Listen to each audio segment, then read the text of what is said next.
Soccer Moses. Who is he? Well, I'll tell you. American University projects $100 million in losses. Brown University has cut 11 varsity sports. And AZ Central reports that ASU U of A still working on plans on how to return students this fall, but Maricopa Community College says, we got it down already. And Doug Ducey is treating COVID-19 in long-term care facilities as a need-to-know basis. And Forbes.com has interesting data for us to look over. Is it right? No one knows. All of this on episode 567. First up, we have Soccer Moses. I thought this was an interesting story. The story behind Nashville SC's most famous supporter, and it goes, Revelation.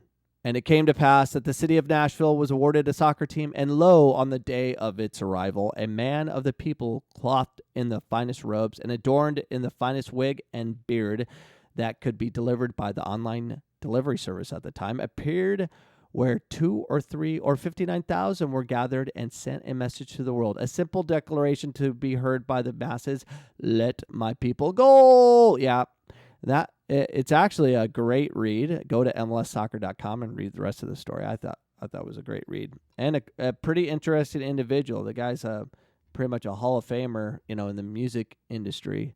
But if you want to know more, go to MLSsoccer.com. Coming out at Insider.com, a soccer team in Denmark brought thousands of fans via Zoom, which is kind of goofy and kind of funny and distracting and a bunch of things. The people decided it was a clever innovation or something out of Black Mirror. A club playing in the Danish Superliga found a clever way to bring fans into their stadium while still maintaining social distancing amidst the COVID-19 pandemic. On Thursday, AGF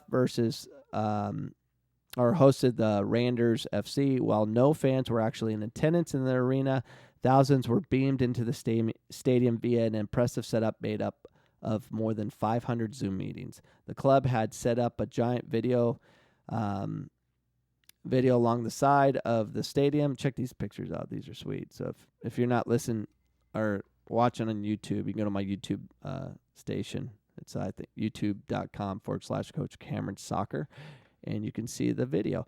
But it's a pretty impressive setup.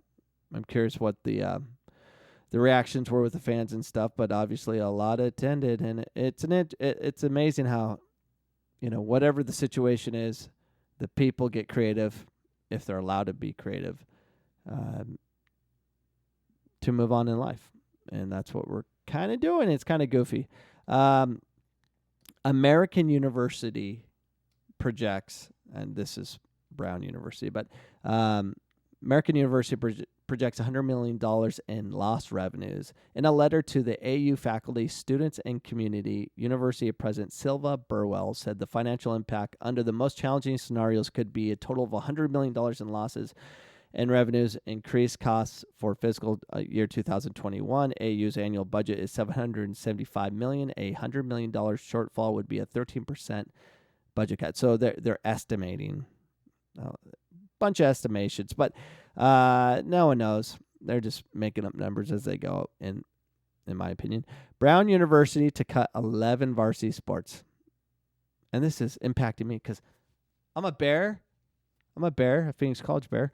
But Providence, Brown University will eliminate 11 varsity sports ahead of the 2020-21 year. So they're doing it right now. Don't worry, it's not football. Men's and women's fencing, men's and women's golf, women's skiing, men's and women's squash, women's equestrian, men's indoor track and field, men's outdoor track and field, men's cross country will all transition to club status. Women's sailing and co-ed sailing will transition from club to varsity status. What? Women's sailing and co-ed sailing will transition from club to varsity. So they're going to eliminate 11 and add those two. The cuts were announced in a Thursday release outlining the Excellence in Brown Athletics Initiative. Brown's president. Now, they have a lot of varsity sports. They sponsor 38 varsity sports at the time, and the only programs are ahead of them in number of sports. I think it was Stanford and Harvard. Yeah, Stanford and Harvard. And they're trend. So a lot of crap's going on. We're losing a lot of things. But ASU, Arizona State University, is still trying to figure out how they're going to reopen. But Maricopa Community College has said, hey, you know what? We got it figured out already. How? It's May. And you're just, it is what it is. We don't know. Here's my problem with all this. We don't know anything. We're fed nothing but lies. And everyone's freaking out because people are going, to Scottsdale and partying and having fun and all that. Why not? Who can trust any of our leadership? Because all we're being is spoon-fed lie upon lie. Misinformation after misinformation. What do you think is going to happen? We're just going to, okay, we'll do what you're, don't wear a mask. It won't help you, says Dr. Fauci. Okay, we won't wear a mask. Oh, wait, you need to wear a mask, Dr. Fauci says, because it will help. Doctors are just fighting back and forth. There's no science to anything because no one will give us the right information, so we have to do it on our own. Who to believe? No one knows. But I don't know how Maricopa Community Colleges decided, hey, we're going to do a phased-in approach. Right now, this is what we're going to do. It better be an approach that can change over time, because things can change over in a week. We can find out. We've been given so much bad information, and we've literally been made more dumb.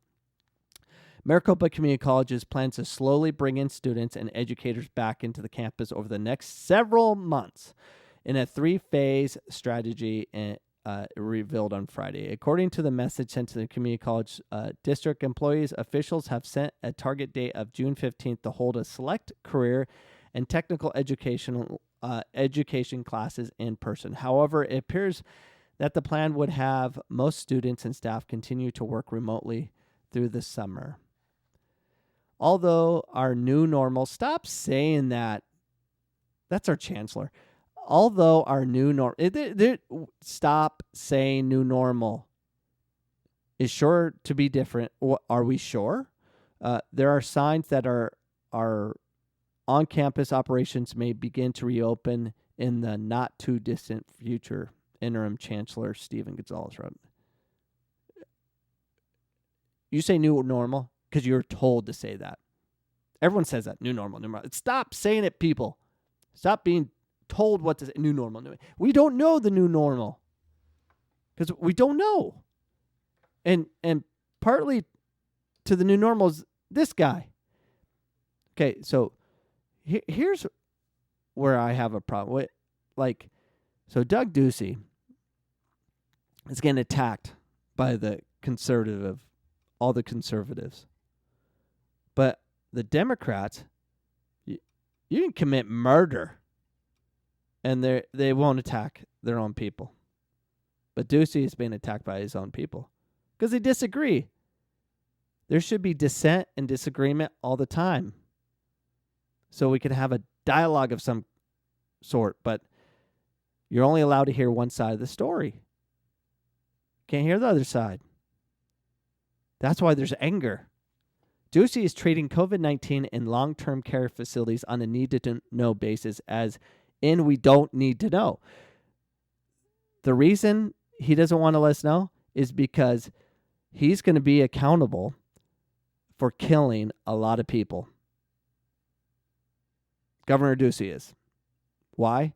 Because his leadership has screwed things up. Like Governor Cuomo, killing thousands upon thousands, forcing the elderly into long-term care facilities where we know.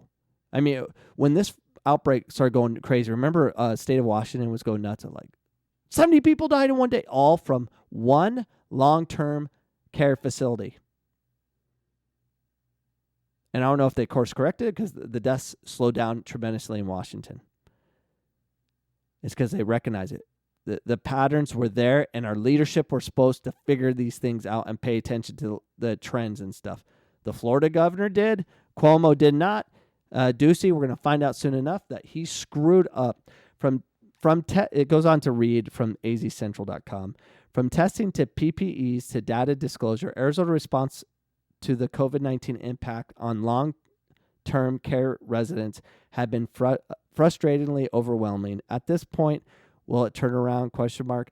2 weeks ago, Governor Ducey and his administration pledged finally to test all the residents and staff in the state's 147 nursing homes for the novel coronavirus and secure personal protective equipment for facilities. Now, Arizona is similar to Florida. We have a lot of older people here, and we got a lot of people that travel here that are elderly. But Sun City, I mean, we have big communities of retirement homes or retirement everything here. I mean, this is a place like people like to retire, like Florida. And we don't know what the count is. Probably because we don't, I mean, there's just not much of an account. But I'm not happy. I'm not happy about any of this. We want real data.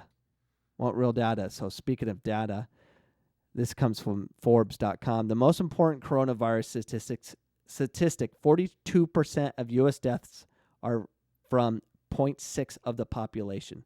Think about that. Nursing homes and assisted living facilities, the number one COVID problem. 2.1 million Americans represent 0.62% of the U.S. population reside in nursing homes and assisted living facilities. And we're just now hearing about this. You're not gonna hear this. Won't be on Facebook. I mean, it'll probably be deleted on Facebook or YouTube or anywhere else you get information.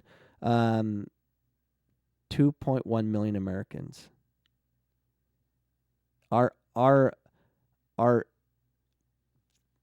ancestors are being murdered, slaughtered, because we didn't pay attention to the trends. If I had a family member in the assisted living center, you know, I would have got him out of there.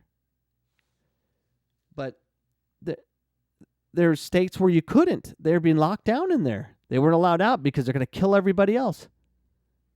Instead, we were just basically did an extermination order on the elderly. This is ridiculous. And we should be mad.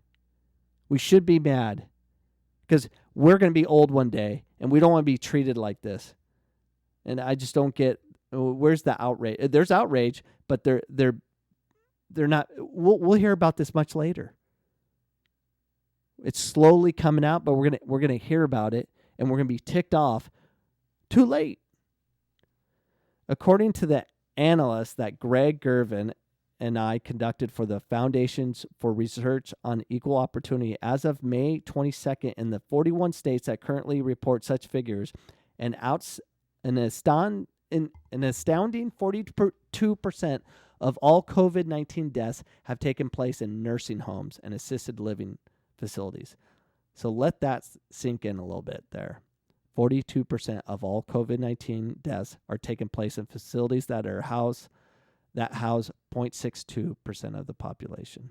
And 42% could be an undercount. States like New York exclude from their nursing home deaths tallies from who die in hospitals, even if they were originally affected in the assisted living facility. That's just not good.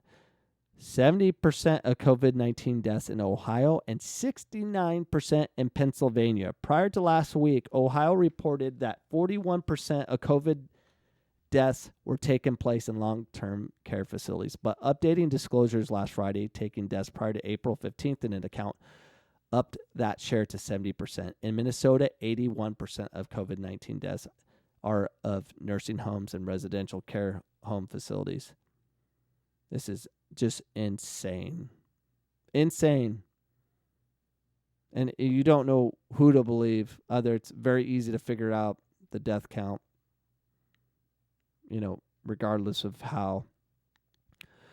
The optimistic take. Those outside of nursing homes are at lower risk. There is one silver lining, or perhaps a bronze lining, to the COVID-19 long-term care tragedy. The fact that nearly half of COVID-19 deaths have occurred in long-term care facilities, meaning that the 99.4% of the country that doesn't live in those places is roughly half as likely to die of the disease that we previously thought. So that's what we're dealing with, ladies and gentlemen. We have sadness. I know I get this is supposed to be a soccer podcast, but we can't have soccer. We can't go back to normal because people keep saying new normal. When all this data comes out, we realize we murdered a bunch of people by forcing them into these care facilities for the elderly.